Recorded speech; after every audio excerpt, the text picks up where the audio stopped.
요한복음 21장 1절로 14절에 있는 말씀을 중심으로 해서 일터에 찾아오신 주님이라고 하는 제목으로 피차의 은혜를 나누기를 원합니다. 예수님이 부활하신 후에 제자들에게 여러 번 나타나셨습니다. 근데 그동안 예수님께서 부활하시고 나타나셨던 그 날짜는 대개 주일날이었어요. 주일날 예수님께서 제자들에게 나타나셨습니다. 그래서 이들은 아마 또 이번 주일에도 예수님이 오실 것이다 하고 그들이 모이는 장소에서 주님을 기다렸어요. 그런데 주님께서 언제 오시겠다고 하는 시간을 약속했던 것도 아니고, 또 지금과 같이 우리가 11시에 예배를 드리는데 11시에 예배를 드리겠다고 하는 그런 것도 정해진 것도 아니고, 단지 제자들이 그냥 막연히 오늘은 예수님이 오실 것이다 하고 그들이 모이던 장소에서 모여서 예수님을 기다리고 있었습니다. 그런데 예수님께서는 왜 이렇게 전에는 제자들과 함께 동거하면서 기거하면서 복음도 전하고 여러 가지 기사와 이적도 나타냈는데, 이렇게 부활하신 후에는 일주일에 한 번 정도 이렇게 그들에게 나타나셨을까 하는 거예요. 그것은 예수님께서 그 제자들에게 중점적으로 교육하셨던 건 뭐냐 하면은 예수님의 부활에 대해서 자신의 그 부활을 증거하게 하기 위해서 이렇게 일주일 단위로 예수님이 나타나셨어요. 그런데 사실 일주일이 지났습니다. 이제 지났어요. 기다리다가 그 다음 날 베드로가 좀 성격이 아주 급한 사람입니다. 베드로는요. 그리고 우직한 사람이에요. 또 그래서 성경은 뭐라고 얘기하냐면 무식한 사람이다. 무식한 사람입니다. 그 학식이 요즘 말로 말한다면 가방끈이 이게 긴 사람이 아니에요. 가방끈이 아주 짧아요. 아마 학교는 다녔는지 잘 모르겠습니다만 그는 오랜 어부 생활을 했습니다. 그런 그가 사실은 예수님이 또 가장 사랑하셨어요. 그래서 제자들 가운데 사실 반장입니다. 그 사람이요. 수제자라고 이렇게 말을 하죠. 근데 이 베드로가 전에도 무직한 사람이기 때문에 좀 실수를 했어요. 예수님이 십자가에 고난을 당하실 때, 신문을 당할 때, 그러니까 빌라도 앞에서 신문을 당할 때 어떤 여자아이가 나타나서 저 사람도 저기 저 예수와 함께 있었다 이렇게 증인을 세우니까 그 베드로가 하는 거예요. 나는 저 사람하고 같이 있지 않았습니다. 난 저 사람 알지도 못합니다 하고 이렇게 부인을 했었습니다. 부인을 했었어요. 그러니까 닭이 오니까, 닭이 3번 오니까 그때서 예수님께서 전에 닭 울기 전에 나를 3번 부인한다는 그 말이 생각이 났습니다. 그래서 닭이 울고 나서 이 베드로가 어느 곳에 가서 통곡을 하고 울면서 회개했다고 이렇게 기록을 했습니다. 근데 오늘도 예수님을 기다리다가 그날 주일날 아무리 하루 종일 기다려도 예수님이 오시질 않으니까 베드로는 성급한 사람입니다. 그래서 나는 물고기 잡으러 가노라 하고 전에 자신이 어부 생활했던 그 어부로 다시 돌아가는 거예요. 어부로 다시 돌아가는 겁니다. 그러니까 또 그의 같이 있던 동료들도 사실 대부분이 어부였습니다. 그러니까 베드로를 따라갔어요. 같이 동요돼서 따라갔습니다. 나도 같이 가겠다. 이렇게 해서 그들이 바닷가에 가서 열심히 고기를 잡았습니다.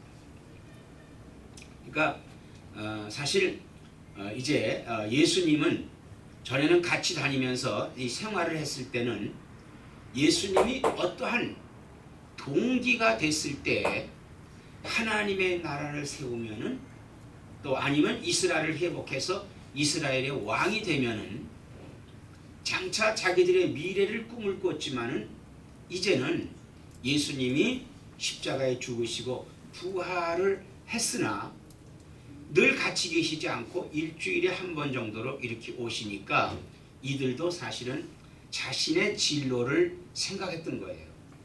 이제 우리가 뭘 할 거냐? 다시 옛날로 돌아가자. 전에 우리가 고기를 잡던 그 직업으로 돌아간다는 얘기입니다. 그래서 그들은 예수님이 돌아오지 않자 바다로 다시 나간 거예요. 근데 바다로 나가서 열심히 고기를 잡았습니다. 이 베드로는요, 또 다른 제자들도 역시 마찬가지지만 하여튼 어떤 일이든지 주어진 환경에서 열심을 행했던 사람입니다. 사실 베드로를 우리가 칭찬할 수 있는 일이 뭐냐 하면요, 자기에게 주어진 일에 최선을 다하는 사람. 하나님은요, 성공했느냐 실패했느냐를 가지고 따지는 하나님이 아니세요. 하나님은 그 일에 얼마만큼 열심을 했느냐, 진정으로 열심히 했느냐, 이것을 중심을 보시는 분이지 그 결과를 보시는 분이 아니다 이거예요. 그래서 하나님이 열심을 행하는 자에게는 절대로 공수로 보내질 않으십니다. 공수로 보내질 않으십니다. 이들이 열심히 지금 사실 이제 돌아간 거예요. 완전히 이제 예수님은 뭐 안 오시는 거니까, 또 오셔도 그냥 가실 거니까 우리는 우리의 옛 직업으로 가자. 아주 열심히 지금 일터에서 바닷가에서 지금 고기를 잡고 있습니다. 그런데 사실 그때 예수님께서 거기에 오셨어요. 거기에 오신 겁니다. 전에는 그들이 모였던 장소로 오셨지만은 이제는 우리 주님께서 어디로 오셨냐면 일터로 오셨어요. 일터. 우리는 흔히 주의 일은 교회에서만 하는 걸로 알고 있습니다. 주의 일이라고 하는 것은 우리가 첫째로 예수님을 나의 구주로 믿는 것이 주의 일이라고 했습니다. 예수님을 믿는 것이 주의 일이에요. 그리고 그 예수님께서 우리에게 예수님을 증거하게 하시는 것이 주의 일이다 이 말입니다. 그 다음에 주의 일은 뭐냐 하면은요, 우리에게 맡겨준 세상 일에서 열심히 하는 것이 주의 일입니다. 그게 주의 일이에요. 왜냐하면은요, 인간이 범죄하고 하나님 앞에 형벌을 받을 때 여자는 해산의 고통에 벌을 받았어요. 그래서 여자는 해산할 때 아주 고통스러워합니다. 여러분 짐승을 보세요. 짐승을요, 해산할 때 그렇게 고통이 없어요. 해산할 때 그런 고통이 없어요. 그런데 인간에게는 이 고통이 있어요. 이게 죄의 산물이다. 이게. 그리고 짐승은요, 아기를 낳고 그 아기가 금방 자급자족을 해요. 이거 걸어다니기도 하고 엄마를 따라다녀요. 그래서 또 엄마는 그 모성애를 가지고 자식을 돌보지요. 근데 사람과 같이 그렇지 않다. 사람은요, 어린아이에게 얼마나 정성을 쏟아야 되는지 몰라요. 조금만 눈을 돌리면은 금방 무슨 사고가 나는 거예요. 그래서 항상 주시해야 됩니다. 이 아기를 주시해. 그렇게 이건 뭐냐면 사람을 중시하는 거예요. 이게 뭐냐면 죄에서부터 우리 인간이 이 형벌입니다. 그리고 남자에게는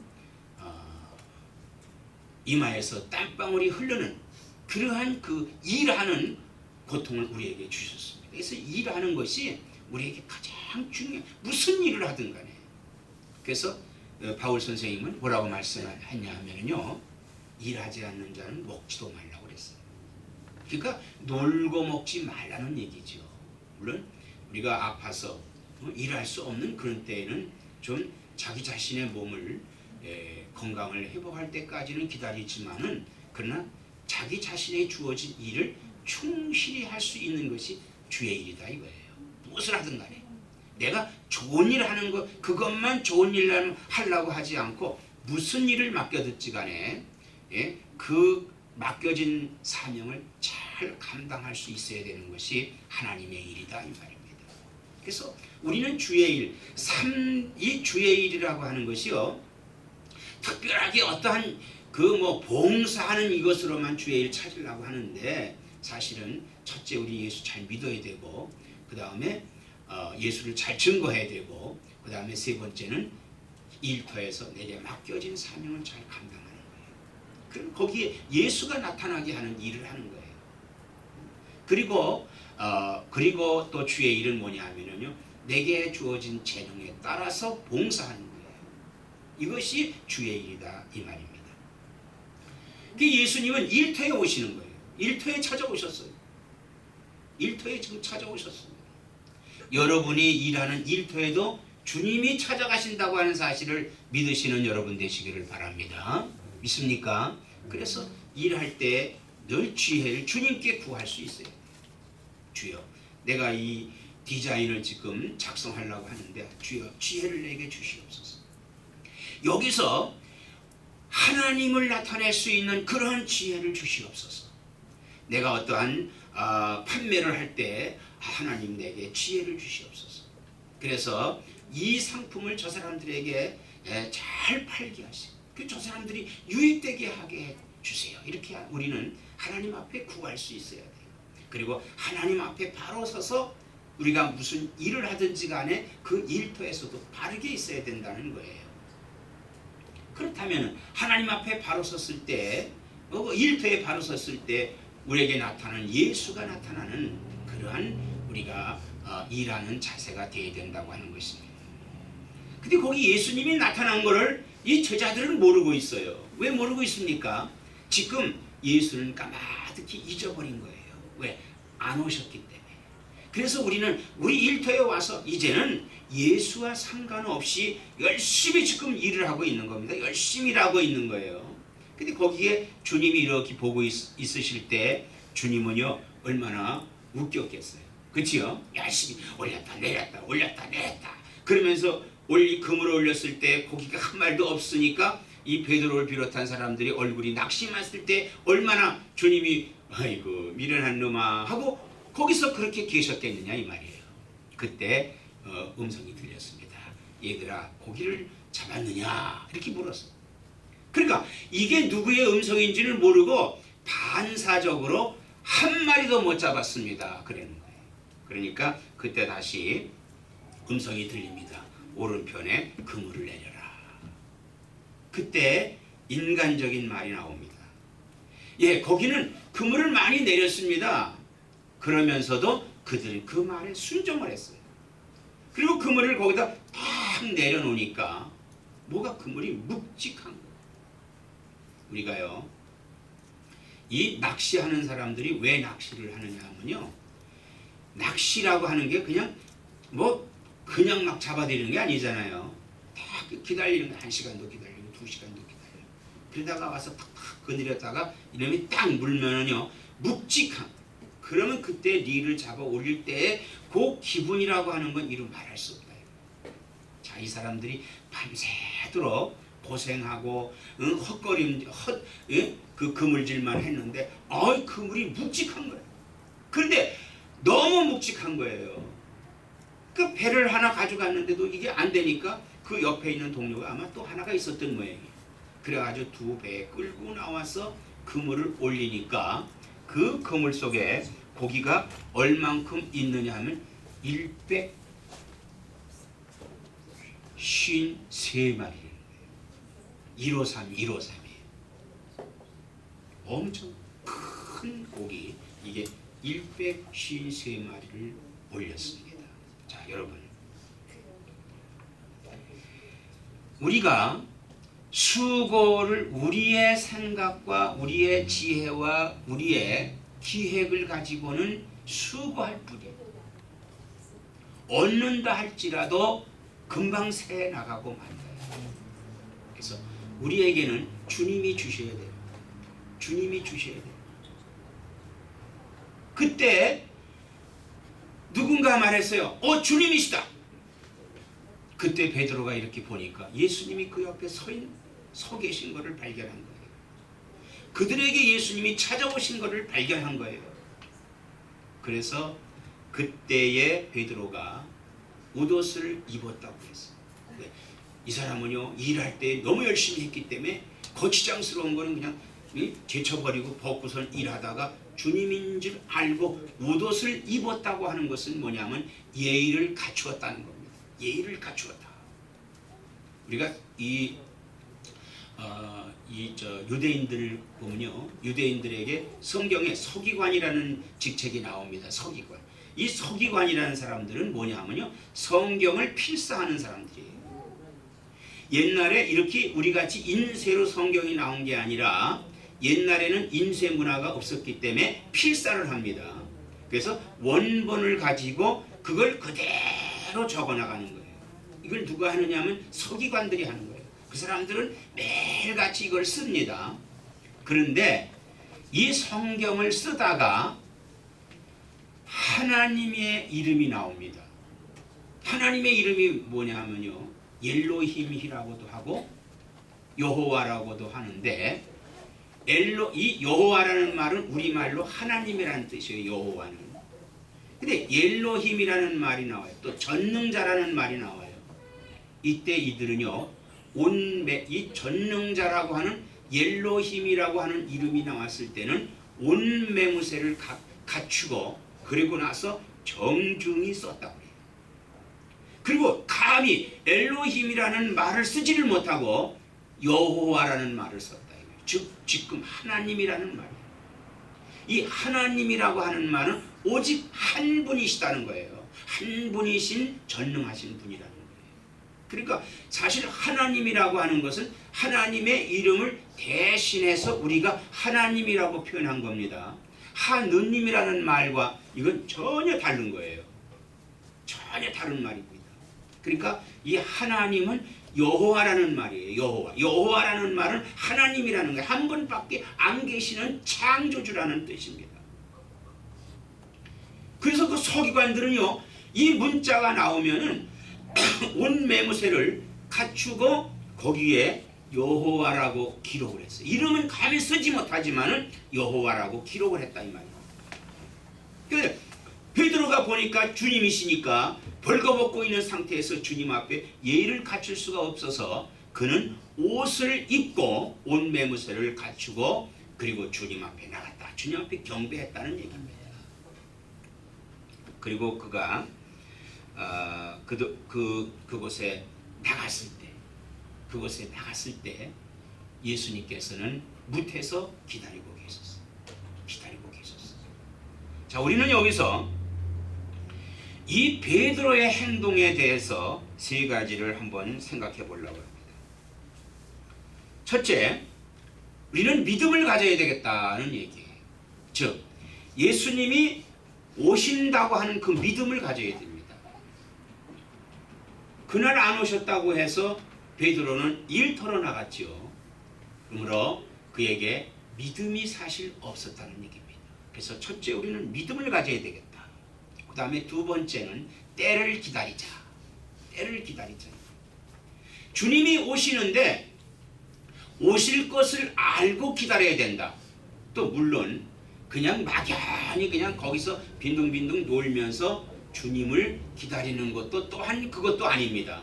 그냥 그 분명한 것은 뭐냐 하면요, 이들이 자기들의 맡겨진 사명을 최선을 다했지만은 그러나 때를 기다리지 않았다는 거예요. 그래서 우리는 때를 기다려야 된다. 너무 조급하게 우리 살지 말자는 얘기예요. 하나님께 기도한 것은요, 두세 사람이 구한 것은 하나님 주신다고 그랬어요. 또 내가 기도한 것은 하나님 분명히 주신다고 그랬어요. 그러므로 우리가 때를 기다려야만 됩니다. 세 번째는 중심을 갖자는 거예요. 중심이 뭐예요? 중심이 여기 있다 저기 있다가 아니라 하나님은 내 안에 계시다는 거예요. 주님은 내 안에 계시는 거예요. 그러니까 주님이 내 안에 있는 믿음을 늘 갖고 살아야 돼. 그 동요하지 말자 이거예요. 베드로가 고기 잡으러 간다 그러니까 다른 사람 간다 하고 같이 따라가서는 안 된다는 거예요. 동요하지 말아야 된다는 것을 우리에게 교훈하고 계시는 것입니다. 그러므로 우리가 오늘 주님께서 일터에 오시는 주님입니다. 일터에도 주님이 오셨습니다. 우리는요 이 주님을 늘 중심에서 함께하면서 주의 말씀대로 살 수 있는, 믿음을 지키며 살 수 있는 나와 여러분 되시기를 주님의 이름으로 부탁을 드립니다. 기도하시겠습니다. 참 좋으신 아버지 하나님, 제자들은 예수님이 오실 것을 고대하다가 예수님이 오시지 않다. 그만 그 다음날 일터로 나갔습니다. 그들이 일터에 나갔을 때 주님이 오신다는 것은 생각지 못했습니다. 그러므로 그들에게는 믿음이 없었다는 얘기였고 또 때를 기다리지 않았다는 얘기였고 중심을 갖지 않았다는 얘기입니다. 오늘 우리 사랑하는 성도들에게 첫째, 믿음이 흔들리지 않는 황금 같은 믿음을 갖게 하여 주시옵소서. 그리고 모든 일에 매사에 내 시간에 맞추지 말고 하나님의 시간에 맞출 수 있는 그러한 사람들이 되게 하여 주옵소서. 그리고 동요하지 않는 믿음, 오로지 예수, 오로지 믿음, 흔들림이 없는 그러한 믿음을 소유하는 성도들이 다 되게 하여 주옵소서. 그래서 어느 곳에 있든지 간에 주님과 동행하는 그러한 믿음으로 승리할 수 있는 축복을 허락해 주옵소서. 예수님의 이름으로 기도드리옵나이다. 아멘.